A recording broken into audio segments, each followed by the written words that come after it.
Welcome to week 4 of Vital Signs Learning Skills.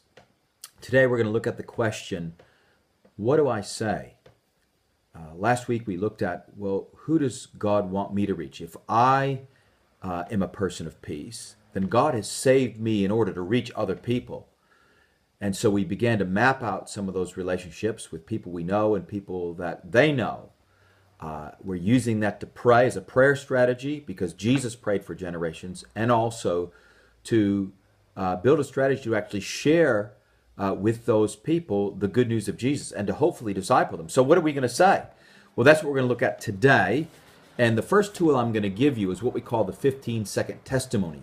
So on the inside of your booklet, second page on the inside, we're going to put what? That's our question for today. And we're going to learn the 15-second testimony. You're going to love this. This is really super slick. And this is what we used during Christmas Connect. And we shared our 15-second stories hundreds of times with literally hundreds of people in Glenmore Park and Mulgoa. So we want everybody to learn this very simple skill. It's a tool that you have, but learning how to organize your story and share it very briefly is a wonderful tool. And if time allows, you can always share the 30-second version, the 1-minute version, the 3-minute version, the 10-minute version, or whatever, depending on the context and how interested the person is you're talking to and what kind of time is available to you. So when we look at that Samaritan woman from John chapter 4, we go back to last week thinking about this God-prepared person, this person of peace that she was. We realize that she hadn't known Jesus long, but she had a story to share. And she immediately went back to her village with the people she knew, and she shared her story. And it was effective, although it was pretty basic and brief, because many Samaritans believed because of the woman's testimony. So we're going to use our 15-second testimony as a means to open up gospel dialogue with the people we know and with the people we meet. And some of you may come out visiting neighbors with us during Easter Connect or Christmas Connect this year. And so this will be one of the key tools we'll use. But you can use this every day of your life as you meet people and as you connect intentionally with people that you already know that you've been praying for. So that's a bit of the scope of this tool. Now there are 5 parts that I want to just outline to you in this tool. And I've written them on my sheet already. And you can fill these out. And the first part is the intro.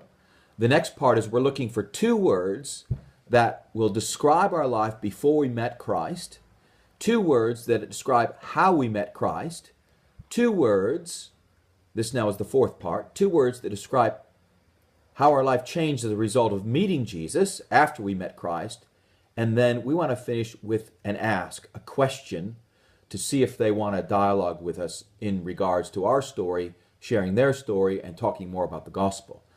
So those are the 5 parts of the intro: 2 words before, 2 words how, 2 words after, and the question. Now, if you've grown up always knowing Jesus, that's wonderful. It's great. So just think of 2 words that describe your life growing up, 2 words that help someone understand and you can express how you came to be assured of God's forgiveness and the gift of eternal life, or whatever was most important to you in gaining that confidence as a follower of Jesus, and 2 words that describe how your life has changed and different or continues to change as a result of having Jesus in your life. Now, let me give you my example. So our intro line we found works really, really good. There was a time in my life. And then our final question, we found that a question works really good. Hey, do you have a story like that? Or do you have any kind of spiritual story? Is a great story and communicates that we're interested in not just sharing ours, but we want to know what their story is and be able to help them articulate it. So I'll give you my 15-second story. Are you ready? All right. There was a time in my life when I was lost and I felt shame for the way I was living. Then I received Jesus and his forgiveness, and I began to serve him as my king. I experienced freedom from that shame, and I learned that my life has a purpose. Do you have a story like that?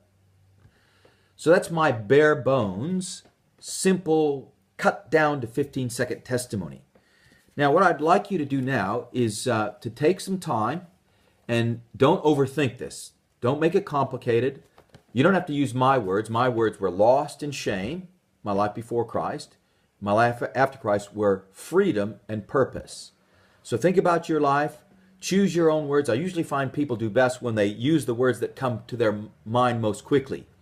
And in your Connect group, when you're helping other people get this, help each other think of those words. And usually, when someone first starts, it's not 15 seconds. It can be 30 seconds. It could be a minute. We regularly have no concept of time.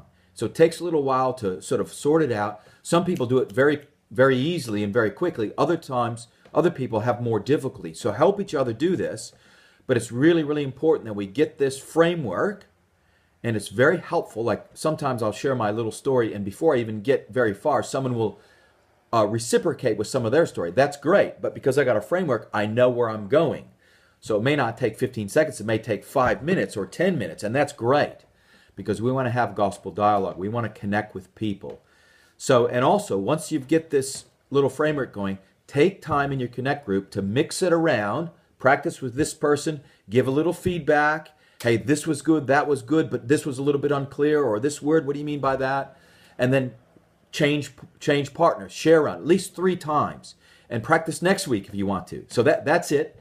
15-second testimony. What are we going to say to begin a spiritual conversation? Well, let's be like the woman of Samaria. Let's just share our story. It's so simple, and every follower of Jesus has a story that's powerful, a story of the resurrection of Jesus, because we're declaring, we've met him, we know him, he's alive, and in fact, he's alive in our hearts. Now we're his ambassadors, and we want to be good ambassadors to articulate and explain who Jesus is and what difference he's made in our life.